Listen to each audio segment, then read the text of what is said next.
Good morning, Wabash. Today, we are happy to have Dr. Morillo visit us at the podium. Dr. Morillo is a graduate from Harvard and received his doctorate at Jesus College at the University of Oxford. He's the chair of the history department, a cartoonist, painter, musician, historian of warfare, writer, and professor at Wabash for 19 years.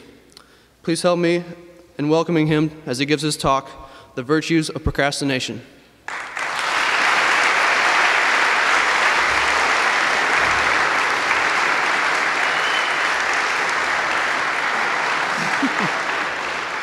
Thank you, guys. How y'all doing? It's a pleasure to speak to you here today. So when Popovich and Andrews came to me a couple of weeks ago to ask if I'd do this, they described my task as giving the first real chapel talk of the year. And real, in this context, apparently meant not a boring official talk about the gentleman's rule by boring official people like Pat, let me tell you a joke, White, and Gary,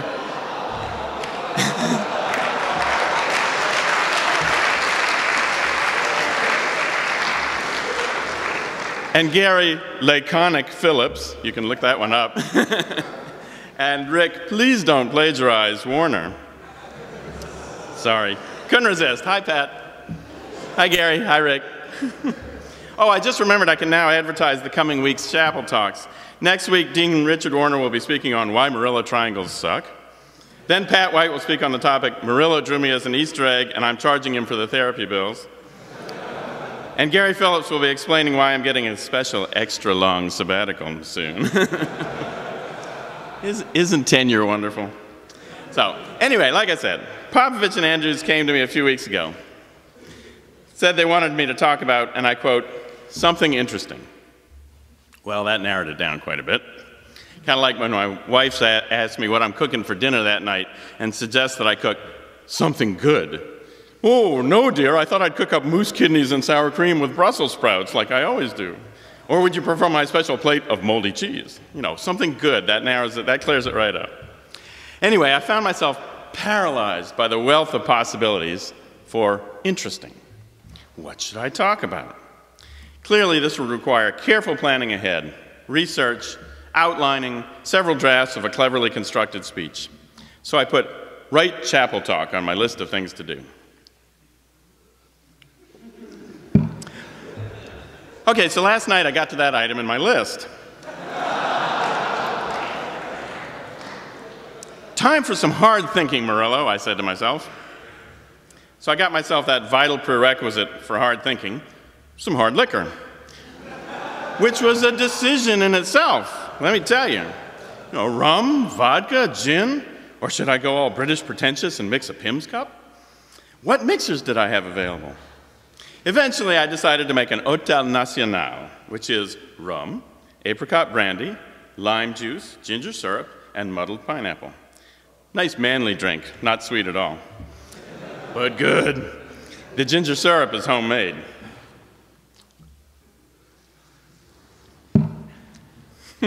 Keep you guessing about what's in there. Okay, so after I took a few aspirin this morning, I said to myself, okay, Morillo, time for some hard thinking. You got to come up with something interesting to talk about today. A number of possibilities occurred to me pretty quickly. The first, of course, was that I could talk about myself. I am, after all, fascinating. If you don't believe me, just ask me. And you think I'm joking here. Well, I asked Popovich and Andrews what the first thing I said was when they asked me to talk about something interesting. It was roughly, something interesting. Well, I suppose I could talk about myself. I'm pretty interesting. Yes, and modesty is one of my greatest virtues as well. If you don't believe me, just ask me. Okay, but perhaps I thought, perhaps some people, for some bizarre, incomprehensible reason, might not accept my personal assertion that I'm a really interesting guy. So I thought, if I were going to talk about myself, I'd have to go into some details. What sort of things make me so interesting? Well, they know I'm a history professor, and I do cool things like military history and world history. I could talk about that. And in fact, I've just got a new book out a textbook on world military history called War and World History. 2 volumes available on Amazon. It's a world history of warfare, and in the mode of the new military history, it sets war in the various contexts crucial for understanding its place in history: social and economic contexts, political contexts, cultural contexts. Lots of interesting stuff in there. And in fact, I'm using it in my History 200 course this semester, which seems to be going pretty well, and that's certainly an interesting class.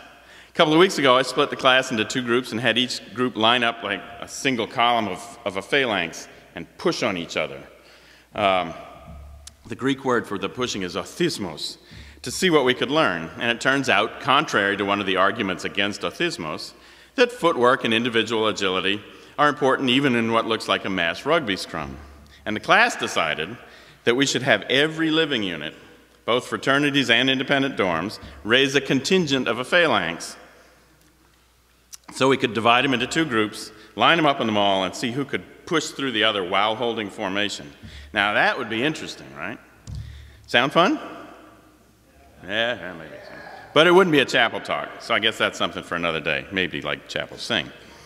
Anyway, I mentioned my book, since the interestingness of me is where we got into this. And look, I've got copies.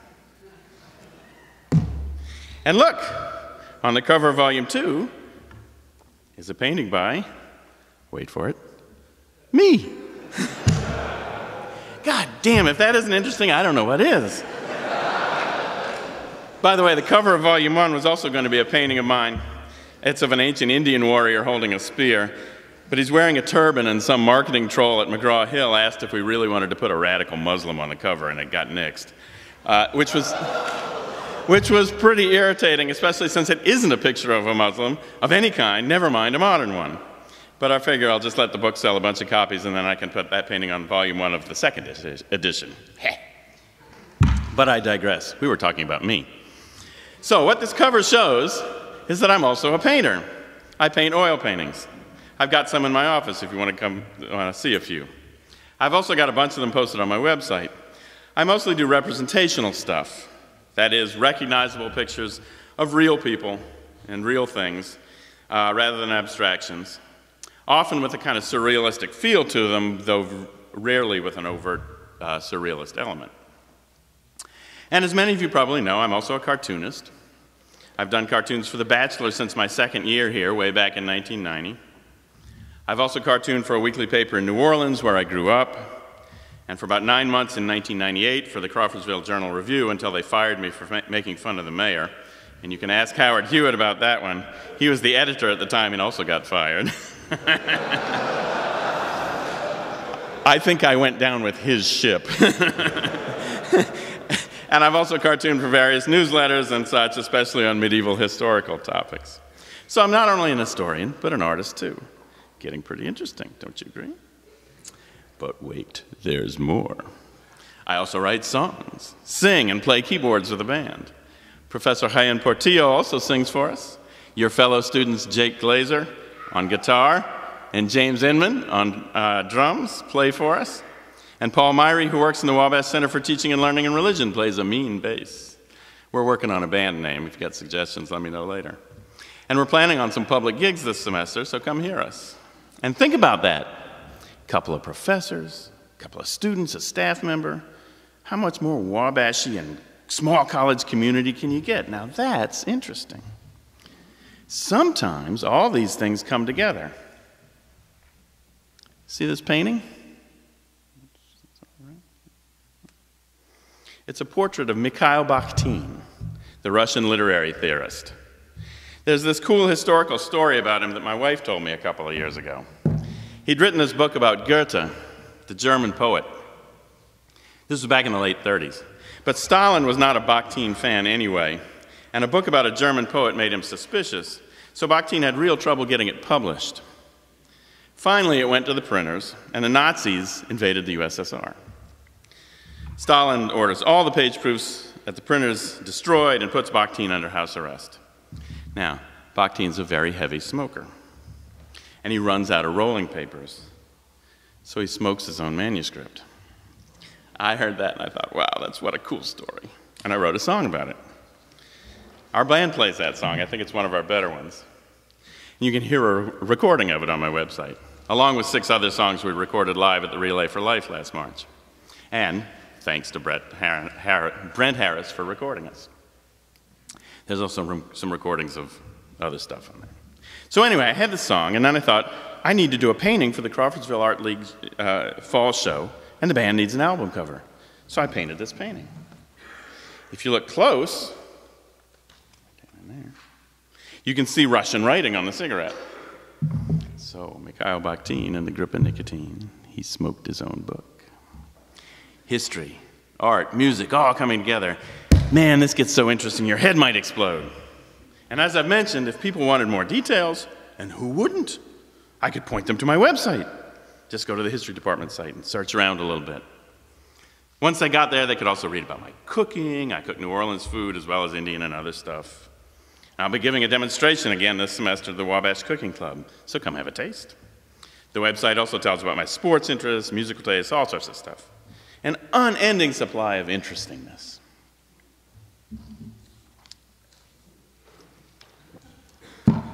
But then I had a little dialogue with myself. I'm actually one of the most interesting conversational partners I know, by the way. I said to myself, now wait a minute, Morillo. Sure, you're a real interesting guy, and you could tell them all about this cool stuff about yourself. But what would be the point? That they should admire you? Well, yeah, but I guess that's not much of a message for a chapel talk, now is it? Too obvious. So what then? That they should aspire to be like you? Yeah, good luck with that. Well, okay. They don't have your amazing range of talents, but how about a more general message? Like that everyone should make the most of their creative talents and live life to the fullest. Oh, make me snooze. Might as well have Warner talk about the gentleman's rule again. So it began to look like talking about me was out as a topic. So then as I was walking over here, I thought, maybe I could generalize from these things that I know about and do to make an interesting chapel talk. Let's see. I do history. Okay. I could relate an historical episode and draw a lesson from it. Sorry, what? No, wait, okay, not that. How about academics more generally? We're in the midst of a strategic planning process right now. No, wait, don't fall asleep. This could really be interesting. Pat White says so. See, in thinking about the curricular side of strategic planning and the possibilities for curricular reform, I came up with a cool set of ideas about how to construct an interdisciplinary curriculum. See, you could still have academic departments, since the whole structure of academia and hiring and everything is still built around academic disciplines. But the curriculum could be built around interdisciplinary topics that clusters of departments or individual scholars could work on and teach about, things like brain science and cognition, or art and morality, or things like that. And students would take clusters of courses in these interdisciplinary course clusters and wake up. Okay, maybe not that. Not such a good plan. The repetition of the word cluster probably doesn't augur well for high levels of interestingness. So then I think, what about some of the other topics based on one of my activities? I'm a cartoonist. I could do a chapel talk on the importance of humor. Oh, wait, I did that already several years ago, and I certainly wouldn't want Warner to catch me for plagiarizing myself. Okay, hang on. Music. How about if I give a talk on all the cool bands that the SSAC could invite as a national act? Excellent independent label bands that haven't really quite made it huge yet, but are making really cool music. Bands such as Dead Confederate or Arcade Fire or Grizzly Bear, they're out of Chicago. We could get them. Maybe Ted Leo and the Pharmacists. I'd love to hear their song, Me and Mia live. David Vandervelde of the Veils might be out of our league already, but maybe not. Worth asking? Just subscribe to the KEXP Song of the Day podcast if you want to hear some really cool music.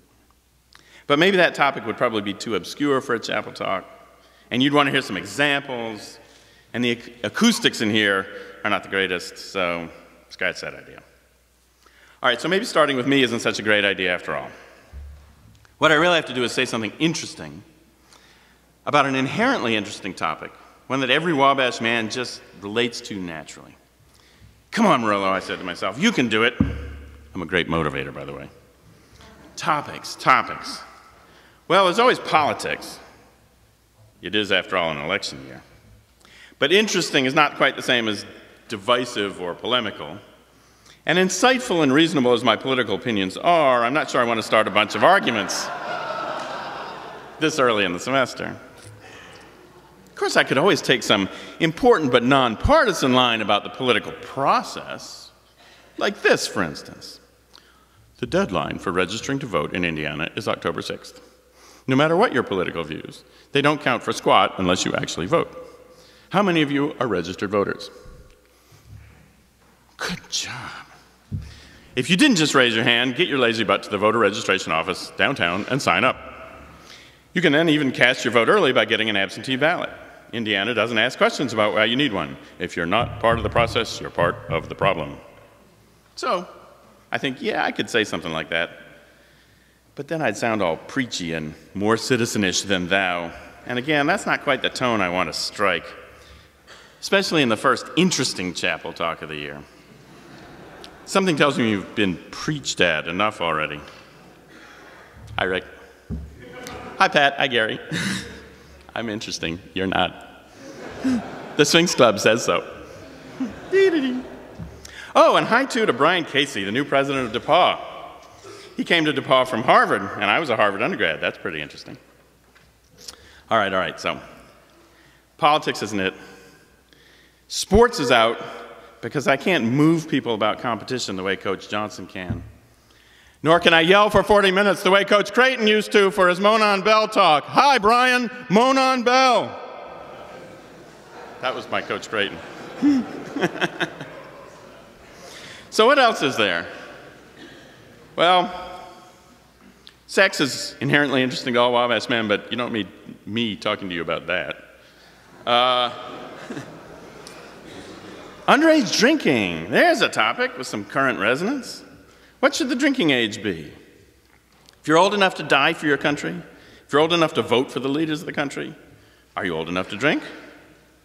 There's at least the beginnings of one side of the argument. On the other hand, a safety record of guys your age, I'm not saying you in particular, but just looking at you the way an insurance company would, for instance, not as responsible individuals, but as members of a generally irresponsible group, your safety record is no great shakes, especially when it comes to drinking and driving. And you know what? I saw the accident on Grand Avenue this August where a pickup truck driver, youngish guy, obviously blasted on alcohol or meth or something, plowed into a motorcycle driver, pushed him 1,100 feet without even realizing he hit him before he came to a stop, where I then watched the gas from the ruptured gas tank of the motorcycle ignite and burn the motorcyclist to death. Just a tad too interesting for my taste, thank you.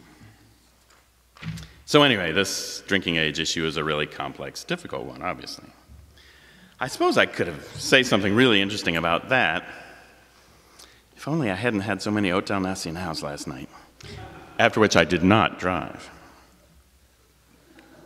Okay, so now I'm walking into the chapel and I really need a topic.